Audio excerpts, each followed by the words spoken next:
శ్రీకృష్ణ పరబ్రహ్మణే నమః. శ్రీ గురుభ్యో నమః. శ్రీమద్భాగవత సంగ్రహము, దశమస్కందము, ఉత్తర భాగము. బలరాముడు. నందవ్రజాగమనము. ఒకనాడు బంధుమిత్రులను చూసి రావాలనే కోరిక కలుగగా బలరాముడు రథాన్ని తీసుకుని నందవ్రజానికి వెళ్ళాడు. నందయశోదలు పరమానంద భరితులయ్యారు. బాలకృష్ణుడే వచ్చినంత సంబరపడిపోయారు. అతనిని ఆలింగనం చేసుకుని ఒళ్ళో కూర్చుండబెట్టుకుని ప్రేమతో శిరస్సు దువ్వి ఆశీర్వదించి ఆనందించారు. అందరి కుశలం అడిగారు. కన్నయ్య ఎప్పుడు వస్తాడని అడిగారు. తరువాత బలరాముడు పాత మిత్రులను కలుసుకోవటానికి వెళ్ళాడు. అందరూ అతని చుట్టూ మూగారు, నమస్కరించారు. బలరాముడు కొందరికి నమస్కరించాడు, కొందరిని కౌగలించుకున్నాడు, కొందరితో సరసాలాడాడు. ఈ విధంగా అందరినీ ఆనందింపజేశాడు. గోపికలు బలరాముని తీసుకుని పోయి చుట్టూ కూర్చున్నారు. కృష్ణదర్శన స్పర్శలకు తహతలాడుతున్న వారి యొక్క తనువులకు బలరామ దర్శనం కొంత ఊరటనిచ్చింది. వాళ్ళంతా తమ ప్రియతముడైన కృష్ణుని గురించి అనేక ప్రశ్నలు వేశారు. తమ 12వ ఏటనే బృందావనం విడిచి అక్రూరునితో మధురకు వెళ్ళిన బలరామకృష్ణులు మళ్ళీ నందవ్రజానికి రాలేదు. మధ్యలో ఒకసారి కృష్ణుడు గోపికలను ఊరడించటానికి ఉద్ధవుని పంపించాడు. మళ్ళీ ఇప్పుడు బలరాముడు వచ్చాడు. ఈసరికి బలరామకృష్ణులు గోపగోపీజనులు పెద్దవాళ్ళయి పెళ్ళిళ్ళు చేసుకుని పిల్లల్ని కన్నారు. ఇన్ని సంవత్సరాలు గడిచినా గోపికలకు శ్రీకృష్ణుని అందున్న అనన్య ప్రేమ సడలలేదు. శ్రీకృష్ణుని గురించి అడిగిన ప్రశ్నల పరంపరలే వారి అమాయకపు ప్రేమను తెలియజేస్తాయి. బలరాముని ఇలా అడిగారు. రామా, మా కృష్ణయ్య బాగున్నాడా? భార్యలతోనూ బిడ్డలతోనూ సుఖంగా ఉన్నాడు కదా? మమ్మల్ని ఎప్పుడైనా తలుచుకుంటాడా? కనీసం తల్లిదండ్రులైన యశోదానందులనైనా తలుచుకుంటాడా?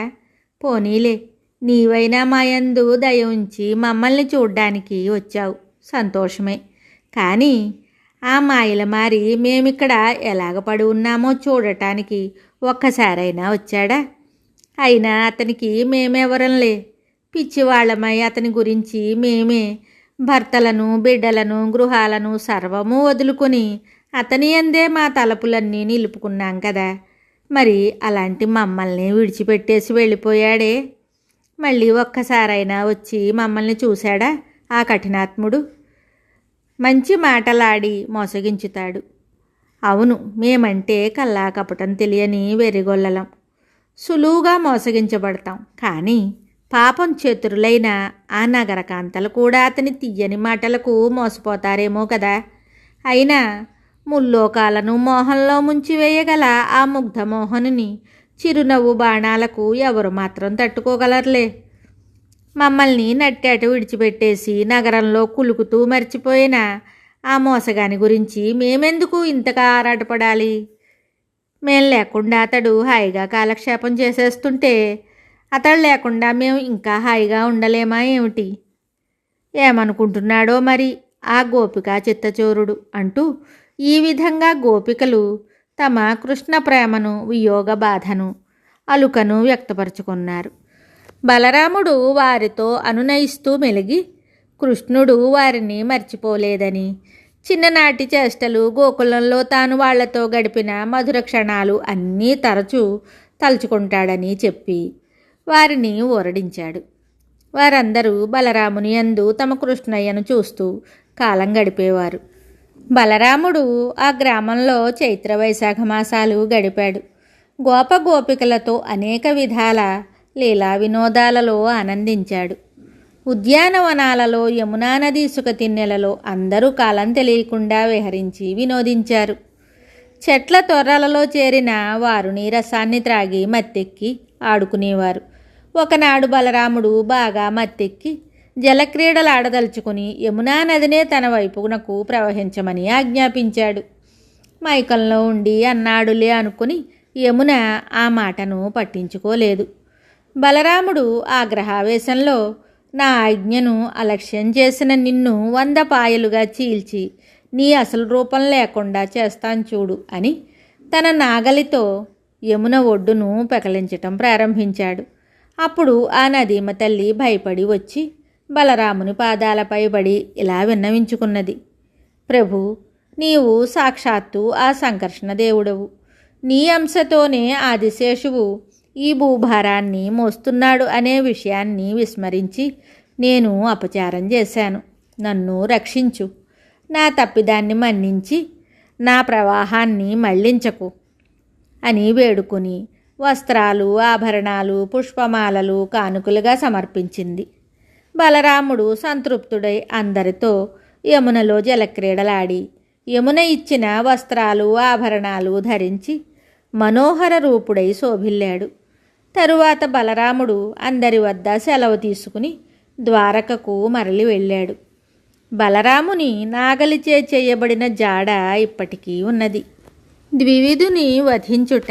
ద్వివిధుడు 10,000 ఏనుగుల శక్తిగల ఒక పొగరబోతు వానరుడు. అతడు సుగ్రీవుని మంత్రి అయిన మైందుని తమ్ముడు. ఈ దుష్టవానరుడు నరకాసురుని మిత్రుడు.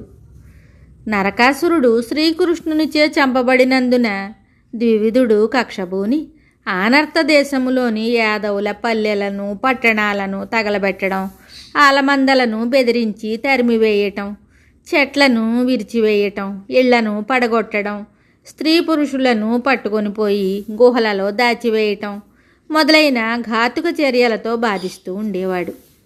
ఒకనాడు రైవత పర్వతం నుండి మనోహరమైన వాద్యాలతో సంగీతం వినవస్తుంటే ద్వివిధుడు అక్కడికి పోయి చెట్టెక్కి చూశాడు.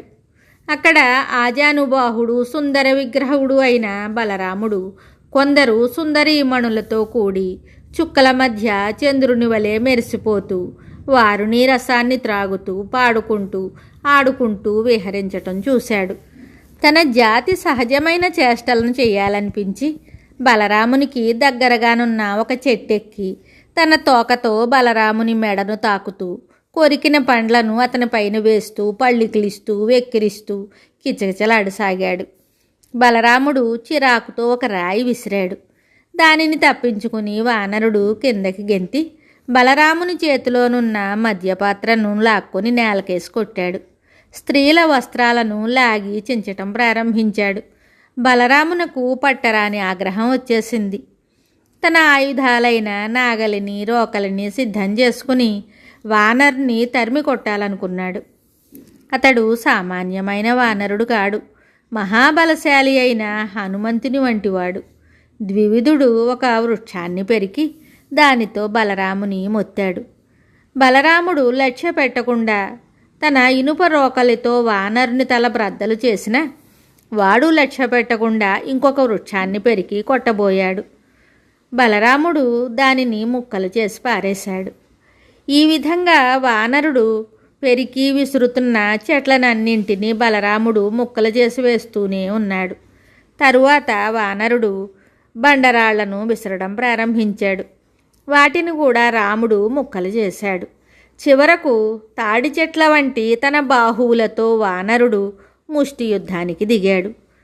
పిడుగురాళ్ల వంటి తన పిడికిళ్లతో వాడు బలరాముని వక్షస్థలంపై గుద్దగా రాముడు లక్ష్య పెట్టకుండా వానరుని కంఠాన్ని పట్టుకుని బిగించసాగాడు. వాడు శక్తిహీనుడై నాలుక వెళ్ళబెట్టాడు. నేల మీద చచ్చిపడ్డాడు. ఒక లోకకంటకుని హతమార్చి బలరాముడు పరివారముతో మరలిపోయాడు. హస్తినాపురాన్ని పెకలించుట. దుర్యోధనుని పుత్రిక అయిన లక్షణ సకల సద్గుణ శుభలక్షణ సంపన్న. ఆమెను స్వయంవరంలో రాజులందరి సమక్షములో జాంబవతి శ్రీకృష్ణుల పుత్రుడైన సాంబుడు ఎత్తుకుని పోయాడు. కౌరవులంతా అతని దుస్సాహసానికి నివ్వెరపోయి భీష్మాదులైన పెద్దల అనుమతిని పొంది అతన్ని పట్టుకుని బంధించాలని నిశ్చయించుకున్నారు. యాదవులు అతన్ని విడిపించటానికి వచ్చి ఎదిరిస్తే వారికి తగిన శాస్తి చేసి పంపిద్దాం అని అనుకున్నారు. కర్ణ, శల్య, భూరిశ్రవస, యజ్ఞకేతు, దుర్యోధనాదులు యుద్ధ సన్నద్ధులై రథాలెక్కి సాంబుని వెంబడించారు. సాంబుడు మహాయోధునిగా ప్రసిద్ధికెక్కినవాడు.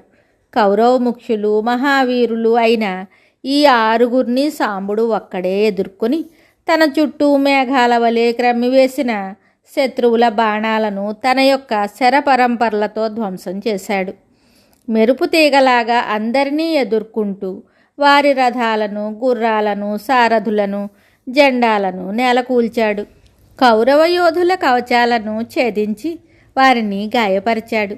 వాళ్ళు అవమాన భారంతో తలలు వంచుకొని వెనుకకు తగ్గినా మళ్ళీ సర్దుకుని ఉమ్మడిగా ఒంటరివాడైన యాదవ కుమారునిపై విరుచుకొని పడి అతని రథాన్ని, ధనుస్సును భగ్నం చేశారు. గత్యంతరం లేక వలలో చిక్కుకున్న సింహంలాగా సాంబుడు పట్టుబడ్డాడు. కన్యాసహితంగా అతనిని వెనక్కు తీసుకుని వెళ్ళిపోయారు. నారద మహర్షి వలన సాంబుడు కౌరవుల బందీ అయిన వార్త విని ద్వారకలోని యాదవ వీరులందరూ మండిపడి యుద్ధానికి సిద్ధపడి ఉగ్రసేన మహారాజు యొక్క అనుమతిని పొందారు. కౌరవ అభిమాని అయిన బలరాముడు బంధువులైన కౌరవులతో యుద్ధం చేయటం తగదని తానే స్వయంగా వెళ్ళి సాంబుని సగౌరవంగా తీసుకువస్తానని చెప్పి కొందరు యాదవ పెద్దలను, బ్రాహ్మణులను తీసుకుని రథంపై హస్తినాపురం వెళ్ళాడు. ఊరు బయట ఆగి తన రాకను కౌరవ పెద్దలకు తెలియజేయవలసిందిగా ఉద్ధవుని పంపించారు. దుర్యోధనాదులు మిక్కిలి సంతసించి సన్నాహాలతో ఎదురు వెళ్ళి బలరామునికి స్వాగతం పలికి నమస్కారాలు చేశారు. బలరాముడు కుశలం అడిగి ఇలా అన్నాడు: ఓ కురువంశ శ్రేష్ఠులారా, బాలకుడు, ఒంటరివాడు అయిన సాంబుని వీరాధి వీరులైన మీరందరూ కలిసి బంధించటం ధర్మం కాదు. బంధువులైన మనలో మనకు వైరము తగదని మా ఉగ్రసేన మహారాజు ఉభయుల క్షేమము కోరి శాంతియుతంగా సగౌరవంగా సాంబుని తీసుకుని రమ్మని నన్ను పంపించాడు అనగా విని దుర్యోధనుడు మండిపడ్డాడు. అహంకార బల గర్వంతో ఇలా అన్నాడు: చాలు చాలు, ఏమీ కాల వైపరీత్యము, కాళ్లకు తొడిగే చెప్పులు, తల మీద కిరీటాలు కాదలుచుకున్నట్లున్నదే ఈ యాదవుల వ్యవహారము. కుంతీదేవి మా వంశంలోకి రావటం చేత ఈ యాదవులకు మాతో బంధుత్వం ఏర్పడి గుర్తింపు వచ్చింది. పోనీలే అని మేము ఉపేక్ష చేయటం చేతనే అర్హత లేకపోయినా వారు సింహాసనంపై కూర్చొని రాజులమని విర్రవీగుతున్నారు. మాతో సమానులమనుకుంటున్నారు. వాళ్లతో ఇంకా ఈ స్నేహ సంబంధాలు చాలు. భీష్మ, ద్రోణ, కర్ణాది వీరుల నుండి సాంబుని విడిపించటం దేవేంద్రునికైనా సాధ్యం కాదు. ఈ యాదవులు ఎలాగ విడిపిస్తారో నేను చూస్తాను అని రోషంతో దుర్యోధనుడు అనుచరులను తీసుకుని విసవిస వెళ్ళిపోయాడు. కౌరవుల పట్ల సద్భావనతో వచ్చిన బలరాముడు ఖిన్నుడయ్యాడు. దుర్యోధనుని పరుషవాక్కులకు బలరాముని హృదయం తీవ్రంగా గాయపడింది. అవమానం భరించలేకపోయాడు. అక్కడున్న యాదవ పెద్దలతో ఇలా అన్నాడు: రాజ్యమదాంధుడైన ఈ దుర్యోధనుని మాటలు విన్నారు కదా. కౌరవుల గర్వం అణచడానికి కృష్ణుడు, ఇతర యాదవులు సిద్ధపడుతుంటే నేనే వారిని వారించి మంచిగానే కార్యము సాధించాలనుకున్నాను. కానీ వీళ్లకు మంచి రుచించలేదు. బ్రహ్మాది దేవతలంతా ఎవరిని నిత్యము సేవిస్తూ ఉంటారో ఆ దేవదేవుడైన శ్రీకృష్ణుని అనుగ్రహంతో ఉగ్రసేనుని రాజ్య సంపదలన్నీ విలసిల్లుతుంటే ఈ వదరుబోతు సుయోధనుడు తమ చలవ వలననే యాదవులు బ్రతుకుతున్నారని అంటున్నాడు. విన్నారా? ఈ దుర్మార్గుని కౌరవ వంశాన్ని నాశనం చేయవలసిన రోజు వచ్చినట్లున్నది అని బలరాముడు తన నాగలిని పట్టుకుని హస్తినాపుర చివరి భాగాన్ని నాగలి కొనను గుచ్చి తన బాహుబలంతో ఆ పట్టణాన్ని పెకలించి యమునా నదిలోకి తోసివేయాలని ప్రయత్నించాడు. పట్టణం ఒక పక్కకు ఒరిగింది. ఇంకా కొద్దిసేపటిలో నగరమంతా నదిలో పడగలదని గ్రహించి ఇది బలభద్రుని ఆగ్రహ ఫలితమేనని ఊహించి దుర్యోధనుడు భీష్మ పితామహుని తీసుకుని పరుగెత్తుకుంటూ వచ్చి బలరాముని శరణు వేడాడు. లక్షణ కన్యను సాంబునకు సమర్పించుకున్నాడు. అనేక మణిమయ భూషణాదులు, ఏనుగులు, రథాలు, గుర్రాలు, పరిచారకులు మొదలైన కానుకలను సమర్పించుకున్నారు. ఇలాగా స్తుతించాడు: బలరామ, జగదభిరామ, మమ్ము రక్షించు. నీ మహిమను తెలిసి ఉండి కూడా అహంకారముచే నీతో అవమానకరంగా మాట్లాడినందుకు సిగ్గుపడుతున్నాం. మమ్ము మన్నించు. నీవు సంకర్షణ దేవుడవు, అనంతుడవు, సర్వశక్తి స్వరూపుడవు. నిన్ను వర్ణింప ఎవరికీ శక్యము కాదు అని స్తుతించగా బలరాముడు ప్రసన్నుడై అభయమిచ్చాడు. దుర్యోధనుడు అల్లుని కూతుర్ని దీవించి బలరామాదులతో ద్వారకకు పంపించాడు. మిగతా కథ తరువాయి భాగంలో తెలుసుకుందాము. శుభం.